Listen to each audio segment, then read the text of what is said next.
अस्सलाम वालेकुम स्टूडेंट्स, कैसे हैं आप लोग। I hope you are all fine. आज जो न्यूमेरिकल्स हम सॉल्व करेंगे वो हैं इलेक्ट्रिक फील्ड की वर्क एग्जांपल्स। कोशिश तो ये होगी कि 7 से 8 जो वर्क एग्जांपल्स हैं वो इसी वीडियो में कंप्लीट हो जाए। तो अगर ना हो सके तो हम उसका पार्ट 2 भी बनाएंगे। तो कम से कम जो क्वेश्चंस हम इस वीडियो में करेंगे वो 4 होंगे और बाकी के 4 जो हैं पार्ट 2 में होंगे। तो स्टार्ट करते हैं। Work example number 1। स्टूडेंट्स क्या कह रहे हैं? The electron and proton of a hydrogen atom are separated by approximately 5.3 into 10 raised to the power minus 11 metre. ये कह रहे हैं स्टूडेंट्स, एक प्रोटॉन है, ठीक है, और एक इलेक्ट्रॉन है। अब ये प्रोटॉन को P से शो किया, इलेक्ट्रॉन को E से शो किया। ये दोनों किसी न किसी डिस्टेंस पे प्लेस है, ठीक है। उस डिस्टेंस को क्या बोला हुआ है इन्होंने? D बोला हुआ है। D भी कह सकते हैं और R भी कह सकते हैं, ठीक है। Find the magnitudes of electric force. पहली चीज क्या निकालनी है? इन दोनों चार्जेस के दरमियान इलेक्ट्रोस्टैटिक फोर्स निकालनी है, जिसको हम कहते हैं कूलम फोर्स, ठीक है। क्योंकि ये प्रोटॉन है, ये इलेक्ट्रॉन है, ये एक दूसरे को क्या करेंगे? एक दूसरे को अट्रैक्ट करेंगे। तो अट्रैक्टिव फोर्स या कूलम फोर्स या इलेक्ट्रोस्टैटिक फोर्स इसकी निकालनी है। और दूसरी चीज क्या निकालनी है कि the gravitational force between the two particles. इन दोनों के दरमियान ग्रेविटेशनल फोर्स भी निकालनी है, ठीक है स्टूडेंट्स। बहुत ही आसान सवाल है। तो हम इसका डेटा बनाते हैं सबसे पहले। तो डेटा में सबसे पहले तो स्टूडेंट्स प्रोटॉन के ऊपर क्या चार्ज होता है? प्रोटॉन के ऊपर जो चार्ज होता है उसको हम कह देते हैं Q1, और Q1 की जो वैल्यू है वो है 1.602 into 10 raise to the power minus 19 coulomb, ठीक है। ये हमने किसकी क्या कह दिया? Charge on proton. आप Q1 की जगह आप QP भी लिख सकते हैं, सही है, चार्ज ऑन प्रोटॉन। अच्छा जी, चार्ज ऑन इलेक्ट्रॉन। अब इलेक्ट्रॉन के ऊपर क्या चार्ज होता है? उसके ऊपर भी वही चार्ज होता है लेकिन माइनस में होता है, क्योंकि इलेक्ट्रॉन नेगेटिवली चार्ज होता है। 1.602 into 10 raise to the power minus 19 coulomb, ठीक है। ये हो गया चार्ज ऑन प्रोटॉन, ये हो गया चार्ज ऑन इलेक्ट्रॉन। ये दोनों किसी ना किसी डिस्टेंस से सेपरेट हुए हैं, जिसको D भी कहते हैं और R भी कहते हैं, और वो डिस्टेंस है 5.3 into 10 raise to the power minus 11 metre, ठीक है स्टूडेंट्स। अच्छा जी, क्या निकालना है? हमें निकालनी है पहली चीज इलेक्ट्रोस्टैटिक फोर्स या इलेक्ट्रिक फोर्स, इसको हम FE कह देते हैं, ठीक है। और दूसरी चीज हमें निकालनी है ग्रेविटेशनल फोर्स। आपको पता है दो चार्जेस के बीच में जो फोर्स होती है वो इलेक्ट्रोस्टैटिक फोर्स होती है, और दो मासेस के बीच में जो फोर्स होती है वो ग्रेविटेशनल फोर्स होती है, ठीक है। ये हो गया। अच्छा जी, अब सबसे पहले तो आपको फॉर्मूला पता होना चाहिए इलेक्ट्रिक या इलेक्ट्रोस्टैटिक फोर्स का। तो कूलम्स लॉ अगर आपको याद हो तो फॉर्मूला था K F is equals to K Q1 Q2 divided by R square, ठीक है। अब आपको K नहीं पता, बल्कि K पता होना चाहिए आपको। K की वैल्यू कांस्टेंट है। K कूलम कांस्टेंट होता है या इलेक्ट्रोस्टैटिक कांस्टेंट होता है, जिसको हम कहते हैं 9 into 10 raise to the power 9 newton metre square divided by coulomb square, ठीक है स्टूडेंट्स। यहां तक हो गया। अब वैल्यूज पुट करते हैं। K की जगह आ जाएगा 9 into 10 raise to the power 9 आ गया, ठीक है। Q1 और Q2 बेसिकली क्या है स्टूडेंट्स? बराबर है। देखें ना, दोनों बराबर है। फर्क किसका है? माइनस का है, ठीक है। तो इसको हम ऐसे कर, तो बल्कि अलग अलग लिख लें पहले आसानी के लिए। तो Q1 का मतलब प्रोटॉन और Q2 का मतलब इलेक्ट्रॉन, ठीक है। तो ये हो गया माइनस बल्कि plus 1.602 10 raise to the power minus 19, और यही चीज बगैर माइनस के साथ आप लिख सकते हैं 1.602 10 raise to the power minus 19, ठीक है। डिवाइडेड बाय क्या हो गया? 5.3 into 10 raise to the power minus 11, और रेडियस के ऊपर स्क्वायर लगा हुआ है इसलिए हमने यहाँ स्क्वायर लगा लिया, ठीक है। अच्छा जी, अब क्या करें? अब इन तीनों नंबर्स को जो कि है 9 1.602 इनको हम करेंगे मल्टीप्लाई। 9 इंटू 1.602 इंटू 1.602, तो यह आ गया हमारे पास 23.09। पावर्स के साथ क्या होगा आपको पता है, बेसिस सेम है, 10 10 10, तो पावर्स क्या हो जाती हैं? ऐड हो जाती हैं। तो पहली पावर क्या 9 है, इसको ऐड करेंगे किसके साथ? माइनस 19 के साथ, और उसको ऐड करेंगे माइनस 19 के साथ। अच्छा जी, ये हो गया। अब हम 5.3 का स्क्वायर लेंगे। देखें नीचे 5.3 का क्या लेंगे? स्क्वायर लेंगे। तो दिस बिकम्स 5.3 इंटू 5.3, तो ये आ गया हमारे पास 28.09। 28.09 multiply by 10 raise to the power. देखिए पावर से पावर का कॉन्सेप्ट आपको पता होगा, -11 और 2 आपने सामने लिखे हैं तो दोनों मल्टीप्लाई हो जाते हैं। -11 को 2 से करेंगे -22 आ गया। ठीक है, यहां तक क्लियर है। अच्छा, इसके आगे क्या होगा, ये हो जाएगा 23.09 into 10 raise to the power.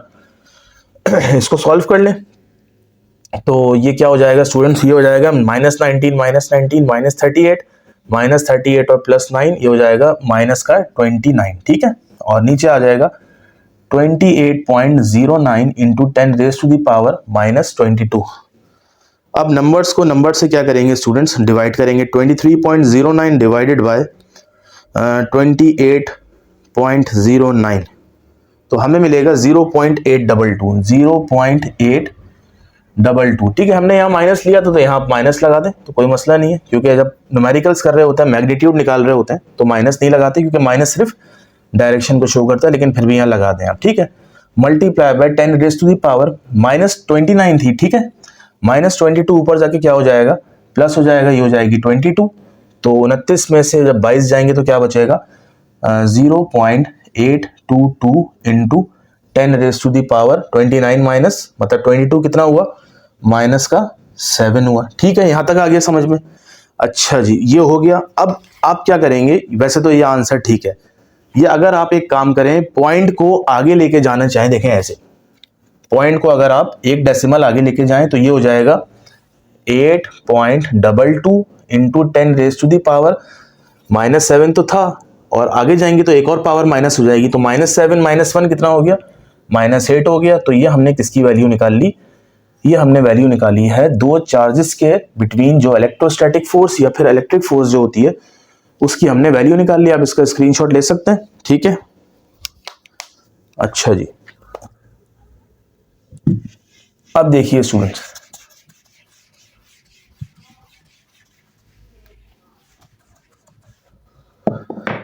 अब निकालनी है ग्रेविटेशनल फोर्स, जिसको हम कहते हैं Fg। ग्रेविटेशनल और इलेक्ट्रोस्टैटिक में क्या फर्क है, इलेक्ट्रोस्टैटिक में दो चार्जेस आते हैं और ग्रेविटेशनल में क्या आते हैं, दो मासेस आते हैं। एक मास आ जाएगा प्रोटॉन का और एक मास आ जाएगा इलेक्ट्रॉन का। ठीक है स्टूडेंट, समझ में आ गया इतना, बस ये कॉन्सेप्ट है। अच्छा जी, ये निकालना है Fg ग्रेविटेशनल फोर्स। अच्छा, के भी नहीं आता, ग्रेविटेशनल फोर्स का कांस्टेंट होता है कैपिटल G, जिसको हम कहते हैं ग्रेविटेशनल कांस्टेंट। तो ग्रेविटेशनल कांस्टेंट की वैल्यू होती है 6.67 10 रेज टू दी पावर -11, ये आपने पढ़ा होगा क्लास 9th में। मास ऑफ प्रोटॉन, ये भी आपको याद करना पड़ेगा, ये है 1.67 into 10 raise to the power -27 kg। ठीक है, और मास ऑफ इलेक्ट्रॉन, ये भी आपको याद करना पड़ेगा 9.1 10 raise to the power -31 kilogram. Divide radius, तो वही डिस्टेंस सेम है हमारा, 5.3 into 10 raise to the power -11 का स्क्वायर। अब हम क्या कराएं, अब हम तीनों नंबर्स को मल्टीप्लाई कराएंगे, तो ये हो जाएगा 6.67 इंटू 1.67 इंटू 9.1, यह आ गया हमारे पास 101.363। ठीक है, यहां तक क्लियर है। Multiply by 10 raise to the power, powers के साथ वही करें आप, बेसिस सेम, तो पावर्स क्या हो जाएंगी, ऐड हो जाएंगी। तो ये हो जाएगा हमारे पास -11 -27 और -31। ठीक है स्टूडेंट्स, यहां तक देख सकते हैं आप, -11 हो गया, -27 हो गया और क्या हो गया, -31 हो गया। अच्छा जी, इसको सॉल्व करते हैं अब हम। इसका स्क्वायर भी ले लें साथ साथ। ठीक है, तो 5.3 का हमने लिया था 28.09 10 raise to the power -22। Clear है। अब देखें, इस नंबर को इस नंबर से डिवाइड करें, 101.363 डिवाइडेड बाय 28.09, तो ये आ गया हमारे पास 3.608 10 रेज टू दी पावर। इसको सॉल्व करें, -31 -27 -58, ये हो जाएगा माइनस का 69। ठीक है, माइनस का 69। ठीक है, और माइनस का 22 ऊपर जाके क्या हो जाएगा, प्लस हो जाएगा, तो ये हो जाएगा -69 + 22 3.608 into 10 raise to the power, ये हो जाएगा -47। ठीक है, ये हमारा आंसर आ गया। अच्छा जी, इसमें ना एक और चीज शायद मालूम करनी है, ये तो हमने दो फोर्सेस निकाल ली, आखिर में हम देखते हैं क्या कह रहे हैं। ये कह रहे हैं कि what is your conclusion about these two forces. ये कह रहे हैं कि दो फोर्सेस जो आपने वैल्यू निकाली हैं उनकी कंक्लूजन क्या कहेंगे आप स्टूडेंट्स। ये ग्रेविटेशनल फोर्स है, ये आपने देख ली 3.608 इंटू 10⁻⁻47 आई है। और जो इलेक्ट्रोस्टैटिक फोर्स थी हमारी वो आई थी क्या आई थी -8 पॉइंट, माइनस ना भी लगाएं तो कोई मसला नहीं है, -8.2 10⁻⁻8। अब इन दोनों को अगर आप कंपेयर करें तो इसकी पावर है -8, इसकी पावर है -47। तो आप लिख सकते हैं कि इलेक्ट्रोस्टैटिक फोर्स जो है वो ज़्यादा है, वो स्ट्रॉन्ग है as compare to gravitational force. क्योंकि ग्रेविटेशनल फोर्स की वैल्यू जो है पावर -47 है और इसकी जो पावर है ये -8 है। तो this force is stronger than the gravitational force. तो ये हमारा वर्क एग्जाम्पल नंबर 1 कंप्लीट हुआ। ओके स्टूडेंट्स, एग्जाम्पल नंबर 2 पढ़ते हैं। Two positive charge of equal magnitudes are placed in vacuum at a distance of 50 centimeter and repel each other with the electric force of 0.1 Newton. Students ये क्या कह रहे हैं कि दो सिमिलर चार्जेस हैं, पॉजिटिव चार्जेस हैं, एक दूसरे को क्या कर रहे हैं, एक दूसरे को रिपेल कर रहे हैं, दूर भगा रहे हैं, ठीक है। और ये दोनों चार्जेस जितने डिस्टेंस पे रखे हैं वो डिस्टेंस कितना दिया हुआ है 50 सेंटीमीटर। और ये दोनों जो फोर्स लगा रहे हैं एक दूसरे के ऊपर वो भी गिवन है, वो है 0.1 न्यूटन, ठीक है। तो डेटा में सबसे पहले तो दो चीज़ें आ जाएंगी, एक तो डिस्टेंस आ जाएगा दो चार्जेस के दरमियान जो कि कितना है 50 सेंटीमीटर, ठीक है। 50 सेंटीमीटर, सेंटीमीटर से मीटर में जाना है, या तो डिवाइडेड बाय 100 कर दें या मल्टीप्लाई बाय 10⁻⁻² कर सकते हैं आप, दोनों बराबर हैं।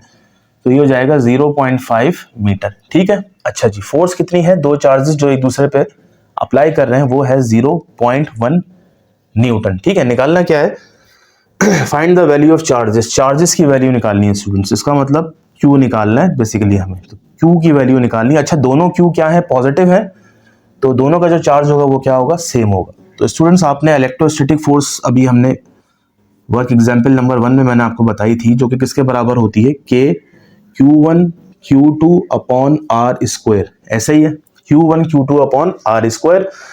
अब चूंकि Q1 Q2 दोनों पॉजिटिव हैं तो दोनों सेम होंगे, तो हम एक काम करेंगे, हम लिखेंगे K Q और Q अपॉन आर स्क्वायर। क्योंकि दोनों सेम है तो Q Q कर दिया हमने, 1 2 डिफरेंशिएट करने की जरूरत नहीं है।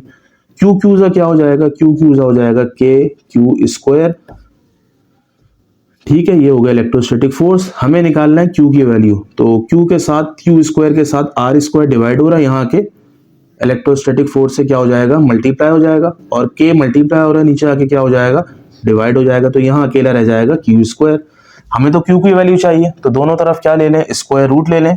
तो ये भी स्क्वायर रूट, ठीक है। अच्छा जी, ये भी क्या आ गया, स्क्वायर रूट के अंदर आ गया। ये स्क्वायर से स्क्वायर रूट दोनों कैंसिल होगा, तो यहाँ हमारे पास Q रह जाएगा एक तरफ। अच्छा जी, बाकी दूसरा क्या होगा, दूसरा है F E R square upon के। तो यहाँ हम लिख सकते हैं एफ ई और मल्टीप्लाई एफ ई या एफ कुछ भी लिख दें आप, ये सबस्क्रिप्ट में है, आर स्क्वायर अपॉन के ये आ गया। अब वैल्यूज प्लग इन करते हैं स्टूडेंट्स। इलेक्ट्रोस्टैटिक फोर्स कितनी है, 0.1 है, डिस्टेंस कितना है, 0.5 मीटर है, ठीक है। के की वैल्यू आपको पता है, जो कि आपको लिखना चाहिए यहाँ पे, के की वैल्यू होती है 9 इंटू 10⁻⁹ न्यूटन मीटर स्क्वायर पर कूलम स्क्वायर, ठीक है। कांस्टेंट होता है इलेक्ट्रोस्टैटिक का ये आ गया, ठीक है। सबसे पहले हम 0.5 का स्क्वायर लेंगे, तो स्टूडेंट्स 0.5 इंटू 0.5 हमें मिलेगा 0.25। तो 0.25 को नेक्स्ट स्टेप में हम मल्टीप्लाई करेंगे 0.1 से, ठीक है स्टूडेंट्स, इंटू 0.1, तो ये हमारे पास आ गया 0.025। अच्छा, ये पूरी चीज ना रूट के अंदर है, याद रखिएगा, ये रूट लगा हुआ है यहाँ पे, ठीक है, ये रूट अप्लाई हो रहा है यहाँ पे, ठीक है। ये आ गया डिवाइडेड बाय 9 इंटू 10⁻⁹ ठीक है स्टूडेंट्स। अच्छा जी, अब क्या करें, 0.025 डिवाइडेड बाय 9 इंटू 10⁻⁹ तो ये आ रहा है स्टूडेंट्स हमारे पास कितना, 0.00277, ठीक है। ये आ गया हमारे पास, ठीक है। अब क्या होगा स्टूडेंट्स, अब इसका लेंगे, बल्कि ये माइनस में है, -9, सॉरी प्लस में है। अभी हमने रूट नहीं निकाला, अभी हमने इस नंबर को इस नंबर से डिवाइड किया, सिंपल, सही है। तो ये करेंगे तो ये -9 ऊपर जाके क्या हो जाएगा, +9 ऊपर जाके -9 हो जाएगा, ठीक है। अब इसका हम ले लेंगे रूट, तो ये आ जाएगा, एक मिनट इसको हम दोबारा कर लेते हैं, 0.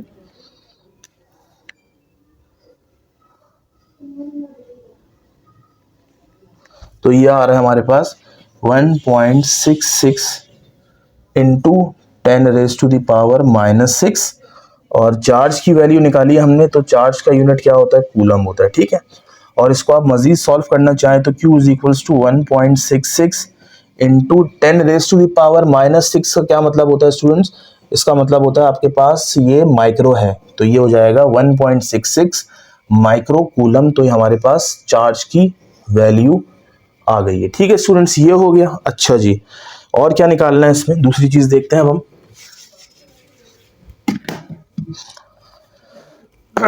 अब देखिए स्टूडेंट्स, ये कह रहे हैं एक और चीज निकालना है हमें, तो वो चीज क्या है, वो ये है कि calculate the force between this two charges. अभी भी फोर्स निकाली है, अब कह रहे हैं दोबारा फोर्स निकालो। If they are placed in an insulating liquid whose permittivity is 5 times that of vacuum. आपको पता है ये दोनों जब चार्ज थे, पॉजिटिव चार्ज, इनके दरमियान कुछ भी नहीं था, एयर थी, ठीक है, वैक्यूम था, तो हमने ये वाला फॉर्मूला यूज किया जो आपके सामने मैंने लिखा हुआ है। अब ये कह रहे हैं कोई ना कोई इंसुलेटिंग लिक्विड इन दोनों चार्ज के बीच में आ गया है, इसका मतलब कोई ना कोई मीडियम आ गया है, डाइलेक्ट्रिक आ गया है, जिसकी जो परमिटिविटी है वो 5 टाइम्स है किसके students, permittivity of free space या एयर के। आपको पता है ये जो एप्सिलॉन नॉट होता है, अगर आपने इसकी डेरिवेशन की हो कूलम्स लॉ की, एप्सिलॉन नॉट ये होता है, ये कब यूज होता है, परमिटिविटी ऑफ फ्री स्पेस जब होता है, जब एयर होती है बीच में, फ्री स्पेस, ठीक है। इसी तरह एप्सिलॉन आर जो होता है ये कब यूज होता है, ये यूज होता है कब, ये यूज होता है जब दो चार्जेस के दरमियान कोई मीडियम आ जाए, डाइलेक्ट्रिक मीडियम आ जाए। और आपको पता होगा के की वैल्यू जो ये होती है ना, 9 × 10⁻⁹, तो ये किसी ना किसी फॉर्मूले से आती है। तो एयर के लिए जब वो फॉर्मूला यूज होगा तो ये हो जाएगा K = 1/4πε0, ये आपको पता होगा। और साथ साथ कोई मीडियम अगर आ गया, कोई डाइलेक्ट्रिक आ गया, तो ये फॉर्मूला बन जाता है 4πε0, ये बन जाता है। अब चूंकि कोई ना कोई मीडियम आ गया, ठीक है, उसकी जो परमिटिविटी है वो कितनी है, 5 टाइम्स है, किसके students, permittivity of free space के। तो ये क्या हो जाएगा, ये कुछ ऐसी कंडीशन बनेगी, यहां मैं लिख देता हूं, अच्छा जी फॉर्मूला लिख देता हूं पहले मैं, कि F = अब की दफा इसको F डैश बोल दें, F बार बोल दें, F प्राइम बोल दें। फॉर्मूला क्या है, K Q1 Q2 upon R का स्क्वायर। अच्छा K की जगह देखें मैं ये पुट कर रहा हूं, क्योंकि कोई ना कोई मीडियम आ गया, तो 1/4πε0 into Q1 Q2 upon R square.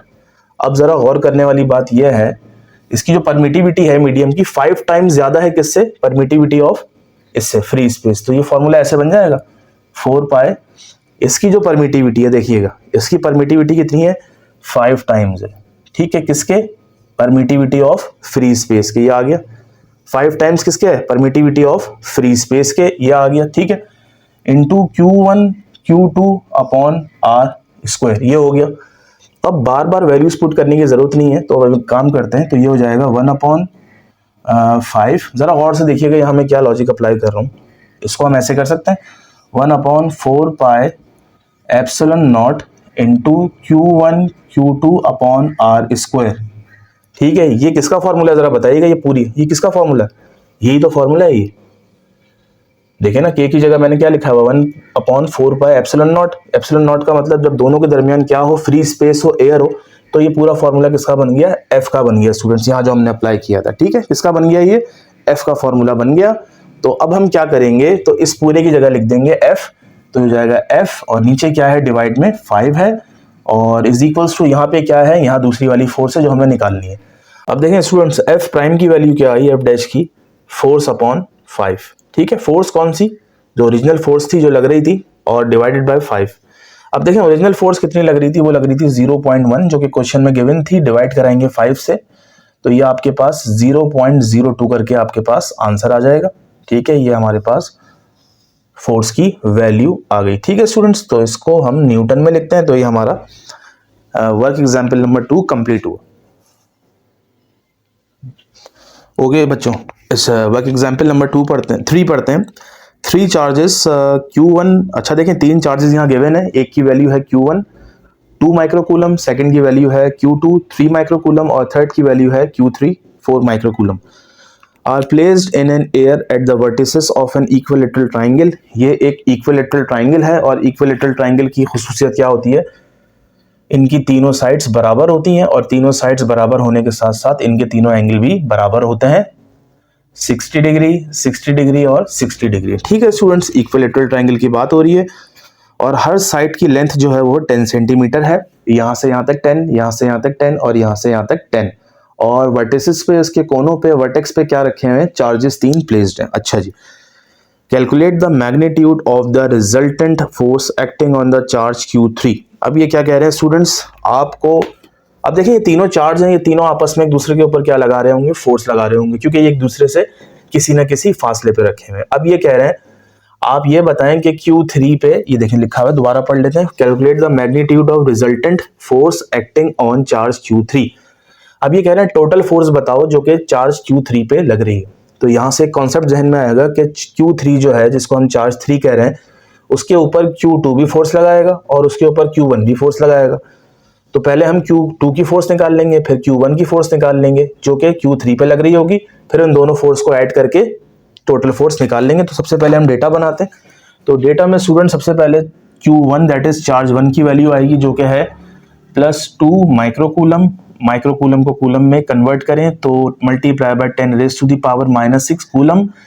इसी तरह Q2 जो दिया हुआ है वो दिया हुआ है पॉजिटिव का 3 माइक्रोकूलम, कन्वर्जन कर लें 10⁻⁻⁶ कूलम। और Q3 की वैल्यू गिवन है 4 माइक्रोकूलम और ये हो जाएगा 4 × 10⁻⁻⁶ कूलम।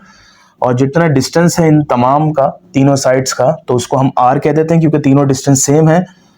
तो R बराबर है किसके, R बराबर है 10 सेंटीमीटर में, converted into metre. For that we have to divide this 10 centimetre by 100। तो हमारे पास जो आंसर आएगा वो आएगा 0.1 मीटर। ठीक है, ये हो गया। अच्छा जी, अब हमें फोर्स निकालनी है तो हम यहां लिखते हैं फोर्स एक्टिंग ऑन Q3, ठीक है, ड्यू टू Q1। अभी हम किसकी बात कर रहे हैं, Q1 जो Q3 के ऊपर फोर्स लगा रहा है उसकी बात कर रहे हैं। तो फोर्स का फॉर्मूला तो आपको पता है चार्जेस की, वो होता है F = K Q1 Q2 upon R का स्क्वायर। K की वैल्यू आपको पता होना चाहिए, यहाँ लिख लें आप, K = 9 × 10⁻⁹ न्यूटन मीटर स्क्वायर पर किलोग्राम, सॉरी कूलम स्क्वायर। ठीक है, ये आ गया। अच्छा जी, वैल्यूज प्लग इन करें। K की जगह 9 × 10⁻⁹, Q1 की जगह क्या आएगा स्टूडेंट्स, अच्छा जी Q1 की वैल्यू गिवन है 2 × 10⁻⁻⁶। अब यहाँ किसकी बात हो रही है, Q1 और Q3 की बात हो रही है। ठीक है, तो यहाँ फॉर्मूला बन जाएगा Q1 और यहाँ लिख देंगे आप Q3। ठीक है, तो Q3 की वैल्यू क्या है, Q3 की वैल्यू है 4 × 10⁻⁻⁶ डिवाइडेड बाय रेडियस कितना है इनका, ये है 0.1 और इसका ले लेंगे आप स्क्वायर। तो हम सबसे पहले मल्टीप्लाई करवाते हैं। ठीक है, तो 9, ये देखें तीनों नंबर्स को मल्टीप्लाई करें, 9 × 2 × 4 तो हमें मिला 72।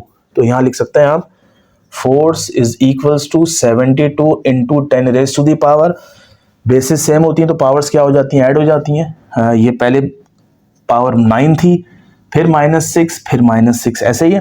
ठीक है, डिवाइडेड बाय 0.1 का हम क्या लेंगे, 0.1 × 0.1 तो 0.01 आ गया। ठीक है, 0.01 को हम लिख सकते हैं 1 × 10⁻⁻²। ठीक है स्टूडेंट्स, यार अब 72 को 1 से डिवाइड कराएंगे कोई फर्क नहीं पड़ेगा, ये 72 आ गया इंटू 10⁻⁻, 9 में से 6 गए 3, 3 में से 6 गए -3 बचा, डिवाइडेड बाय 1 इंटू, बल्कि यहाँ ऐसे खाली लिख दें 10⁻²। ठीक है, -2 ऊपर जाके क्या हो जाएगी, +2 हो जाएगी। तो 72 × 10⁻⁻² -3 + 2, तो -3 और +2 किसके बराबर होते हैं, ये होता है -1 के बराबर।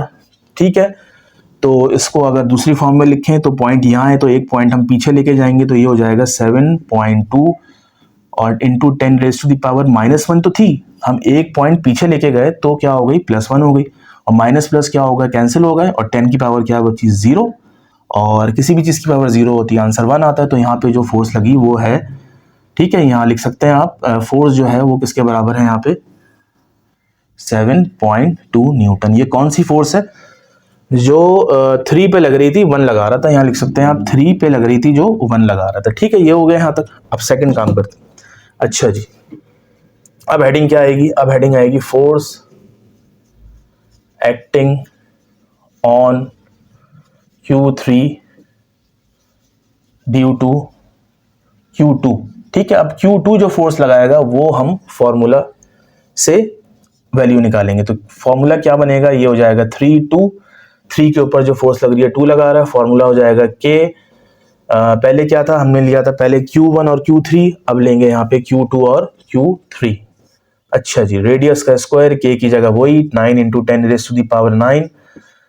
Q2 की जगह क्या आ जाएगा, Q2 क्या है, ये है 3 × 10⁻⁻6, और Q3 क्या है, 4 × 10⁻⁻6 डिवाइडेड बाय 0.1 का हम लेंगे स्क्वायर। ठीक है, इन तीनों को मल्टीप्लाई कराएं, 9 3 27, 27 को 4 से करें, ये हो जाएगा 108, आई थिंक 108। ठीक है, इंटू 10⁻⁻, वही बेसिस सेम, पावर ऐड हो जाएंगी, और 0.1 का स्क्वायर लेंगे तो 1 × 10⁻⁻2 आ जाएगा, ये वही हम कर चुके हैं। ठीक है, अच्छा जी, ये हो जाएगा 108 × 10⁻³ डिवाइडेड बाय 1 की तो कोई वैल्यू नहीं होती, डिनोमिनेटर में होता है, तो -2 आ गया, तो ये हो जाएगा 108 × 10⁻³ 2 ऊपर जाके +2, तो ये हो जाएगा 108 × 10⁻⁻1। -1 कैसे खत्म किया था, यहाँ पे एक डेसिमल पीछे ले गए थे, तो यहाँ से भी हम एक डेसिमल पीछे लेके जाएंगे, तो ये हो जाएगा 10.8। तो ये हमने निकाल ली क्या, 3 के ऊपर फोर्स जो कौन लगा रहा था, सेकंड वाला चार्ज लगा रहा था, तो ये न्यूटन में आ गई। अब ये दोनों फोर्सेस आ गई स्टूडेंट्स। ठीक है, अब देखिए, अब आपको पता है कि दो फोर्सेस का रिजल्टेंट कैसे निकलता है, जबकि एंगल भी दिया हुआ है। स्टूडेंट्स पे क्वेश्चन में एंगल गिवन नहीं है, लेकिन इक्विलैटरल ट्रायंगल है, तो हमें क्या है 60 डिग्री एंगल होता है, ये आपको पता है, सेम है। तो यहाँ निकालेंगे, क्या निकालना है भाई, magnitude of resultant force, total force निकालना है हमें। ठीक है, तो ये हमने हेडिंग डाली। फोर्स का फॉर्मूला होता है स्टूडेंट्स, आपने फिजिक्स में पढ़ा होगा स्टार्टिंग के चैप्टर्स में, मैथ्स में भी है ये, पहली का स्क्वायर, पहली फोर्स का स्क्वायर प्लस दूसरी फोर्स का स्क्वायर, ठीक है, plus 2F1 F2 cos theta, ये फॉर्मूला होता है। ठीक है, मैग्नीट्यूड निकालने का, जब दो फोर्सेस और एक एंगल गिवन हो तो वैल्यूज पुट करते हैं। F1 बेसिकली ये है। ठीक है, तो ये हो जाएगा 7.2 का स्क्वायर प्लस 10.8 का square plus 2 as it is 7.2 10.8 और cos की वैल्यू cos 60 डिग्री। ठीक है स्टूडेंट्स, अच्छा जी, अब इसको सॉल्व करते हैं। 7.2 का जब हम लेंगे स्क्वायर तो हमें मिलेगा 51.84 प्लस, अच्छा जी, अब हम लेंगे 10.8 का स्क्वायर तो ये मिलेगा हमें 116.64 प्लस, अब देखिए इन तीनों को मल्टीप्लाई करें तो ये हो जाएगा 7.2 इंटू 2 इंटू 10.8, तो ये कितना हो गया 155.52, और cos 60 की वैल्यू जब हम निकालेंगे तो आएगी हमारे पास 0.5। ठीक है, इन दोनों को ऐड करवाते हैं पहले, ये हो जाएगा 51.84 प्लस 116.64। ठीक है, ये आ गया हमारे पास 168.48 प्लस, अच्छा इन दोनों को पहले मल्टीप्लाई करवा लें, 155.52 इंटू 0.5, ये हो जाएगा 77.76। अब इन दोनों को हम क्या कराएंगे, इन दोनों को हम ऐड करवाएंगे, 168.48 से हम ऐड करवा देंगे तो ये हो जाएगा 246.24 और आखिर में इसका क्या ले लेंगे स्टूडेंट्स, आखिर में इसका रूट ले लेंगे। तो रूट की वैल्यू रूट प्रेस किया 246.24, तो हमारे पास ये आ गया 15.69। 15.69 हमारे पास आंसर आ गया। अगर आप राउंड ऑफ करेंगे इसको तो ये 15.7 बन जाएगा, ठीक है, और 15.70 हो जाएगा, ठीक है। तो ये हमारा फोर्स आ गई जो कि Q1 Q2 पे लगा रहा था, Q3 पे लगा रहा था और Q2 Q3 पे लगा रहा था, उनका रिजल्टेंट आ गया। आंसर चेक कर लेते हैं। ठीक है स्टूडेंट्स, ये बिल्कुल 15.69 आंसर आ रहा है। तो इस तरह हमारा वर्क एग्जाम्पल नंबर 3 भी कंप्लीट हुआ।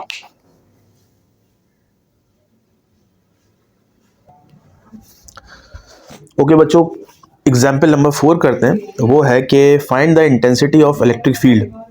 इलेक्ट्रिक फील्ड इंटेंसिटी की वैल्यू हमें मालूम करनी है at a point such that a proton placed at it would experience a force equal to its weight. इसको समझ लें स्टूडेंट्स, ठीक है, आसान है वैसे, इतना कोई मुश्किल नहीं है। ये कह रहे हैं कि इलेक्ट्रिक फील्ड इंटेंसिटी की आपको वैल्यू मालूम करनी है। एग्जाम्पल नंबर 4 है। तो डेटा में सबसे पहले हम लिखेंगे क्या गिवन है यहाँ पे। अच्छा जी, इलेक्ट्रिक फील्ड इंटेंसिटी निकालनी है, पहले तो हम ये लिख लेते हैं। और इलेक्ट्रिक फील्ड इंटेंसिटी का जो फॉर्मूला होता है वो होता है फोर्स पर चार्ज, ठीक है, फोर्स पर यूनिट चार्ज, ये आपने पढ़ा होगा। फोर्स को डिवाइड कर दिए किससे, चार्ज से, तो हमारे पास इलेक्ट्रिक फील्ड इंटेंसिटी आ जाती है। अब ये कह रहे हैं find the intensity of electric field at a point, उस पॉइंट पर इलेक्ट्रिक फील्ड मालूम करें सच that a proton placed at it would experience a force. Proton जो फोर्स एक्सपीरियंस करेगा वो इसके वेट के बराबर होगी, ठीक है। यहाँ पे किस चार्ज की बात हुई है, यहाँ पे प्रोटॉन की बात हुई है। तो प्रोटॉन की बात होगी तो यहाँ पे आप यहाँ P लगा देंगे, ठीक है। जितनी फोर्स ये प्रोटॉन एक्सपीरियंस करेगा वो बेसिकली किसके बराबर होगी, इसके वेट के बराबर होगी। तो फॉर्मूले में थोड़ी सी चेंजिंग लाएं आप। यहाँ कह रहे हैं कि फोर्स किसके बराबर रखें आप, फोर्स रखें आप वेट के बराबर। तो फोर्स की जगह आ जाएगा वेट और ये हो जाएगा QP, ठीक है। अब चार्ज ऑन प्रोटॉन तो आपको पता है, ये तो एक कांस्टेंट वैल्यू है। चार्ज ऑन प्रोटॉन होता है 1.67 इंटू 10 बल्कि 602 into 10 raise to the power -19 coulomb, ठीक है, ये हो गया। अच्छा जी, W नहीं पता हमें। अब W का फॉर्मूला क्या होता है स्टूडेंट्स, W बराबर होता है किसके, mg के, ठीक है। ये हो जाएगा mg और डिवाइडेड में चार्ज ऑन प्रोटॉन। m क्या है, m मास है, किसका मास, प्रोटॉन का मास। तो यहाँ पे mp लिख दें हम, प्रोटॉन का मास, ठीक है। तो मास ऑफ प्रोटॉन भी एक कांस्टेंट वैल्यू होती है, कितनी होती है 1.67 into 10 raise to the power -21 और किलोग्राम, ठीक है। तीनों वैल्यूज पता चल गई। अब बारी बारी पुट कर दे इसमें।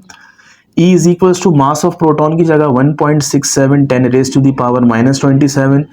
G की वैल्यू बताने की जरूरत नहीं है आपको, 9.8 होती है, ठीक है, divided by QP charge on proton जो कि होता है 1.602 into 10 raise to the power -19। तो इसको सॉल्व करते हैं तो ये हो जाएगा 1.67 into 10 raise to the power -27, ठीक है।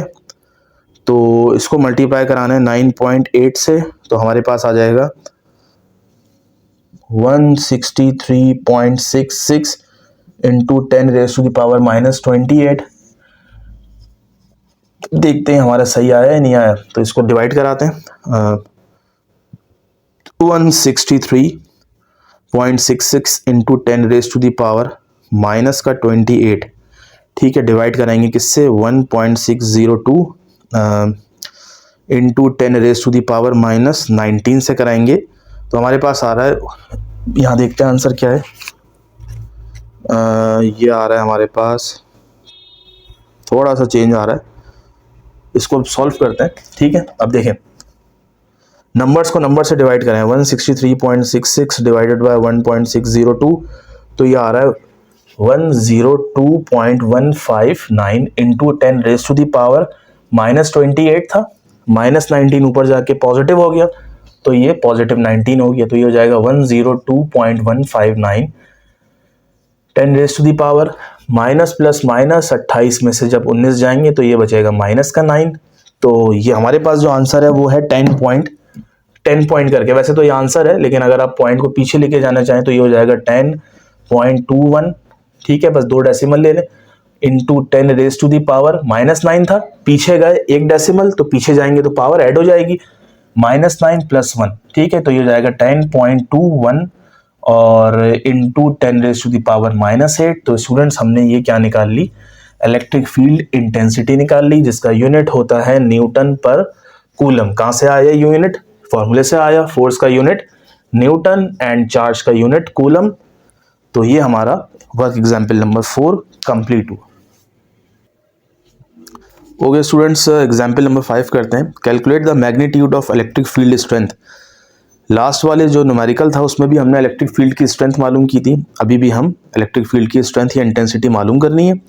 If a test charge Q0 जिसकी वैल्यू दी हुई है 3.5 microcoulomb, experience of force of 70 milli newton, ठीक है। अब देखें, ये देखें, ये टेस्ट चार्ज है, ये इलेक्ट्रिक फील्ड लाइंस में रखा हुआ है, ठीक है। इलेक्ट्रिक फील्ड कहाँ से कहाँ निकलती है, पॉजिटिव से नेगेटिव जाती है, ऐसा ही है। तो ये पॉजिटिव प्लेट्स हैं, ठीक है, और ये जहाँ जा रही है ये नेगेटिव है। एक टेस्ट चार्ज यहाँ रखा हुआ है जिसकी जो वैल्यू है कितनी दी हुई है। टेस्ट चार्ज को आपको पता है क्या कहते हैं, टेस्ट चार्ज को हम डिनोट करते हैं Q0 से। तो Q0 जो है वो कितना दिया हुआ है, 3.5 माइक्रोकूलम दिया हुआ है, ठीक है। अच्छा जी, क्या निकालना है, electric field intensity, electric field strength निकालनी है। तो यह आ गया। अच्छा जी, फोर्स कितनी गिवन है, फोर्स गिवन है 70 मिली न्यूटन। तो फोर्स हो गई हमारे पास 70 मिली न्यूटन। आसान है, कर लेते हैं। फॉर्मूला याद होना चाहिए बस आपको, electric field intensity is equal to force पर टेस्ट चार्ज या यूनिट चार्ज। तो फोर्स की जगह आ जाएगा हमारे पास 70 into 10 raise to the power -3। अच्छा, कन्वर्ट नहीं किया हमने, कन्वर्ट कर लें। 70 into 10 raise to the power -3 newton. Milli से ऐसे कन्वर्ट करते हैं -3, और माइक्रो से जब हम कन्वर्ट करते हैं कूलम में तो ये हो जाता है, माइक्रो का मतलब 10 की पावर -6, ठीक है, डिवाइडेड बाय। अच्छा जी, अब क्या करें, ये हो जाएगा 3.5 into 10 raise to the power -6।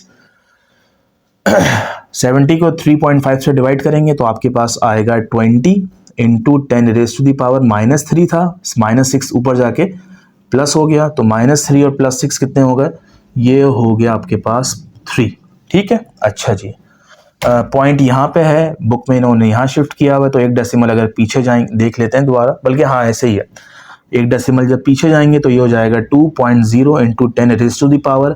जब पीछे जाते हैं तो पावर ऐड होती है, 3 पहले थी, अब हो जाएगी 4 न्यूटन पर कूलम। तो ये हमने क्या निकाल लिया, इलेक्ट्रिक फील्ड स्ट्रेंथ की वैल्यू निकाल ली। अच्छा जी, इसमें एक और चीज गिवन है, इसमें कह रहे हैं बी पार्ट में, if this test charge is replaced by an electron. अभी ये जो टेस्ट चार्ज था, अब इसकी जगह फर्ज करें यही चीज क्या बन गई, इलेक्ट्रॉन, ठीक है।